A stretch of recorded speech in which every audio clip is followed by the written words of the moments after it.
وجاءوا على قميصه بدم كذب قال بل سولت لكم أنفسكم أمرا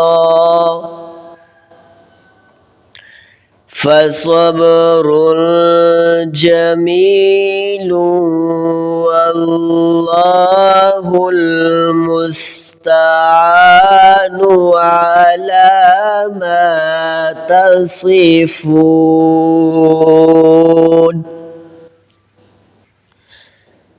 وجاءت سيارة فأرسلوا واردهم فأدلى دلوه قال يا بشرى هذا غلام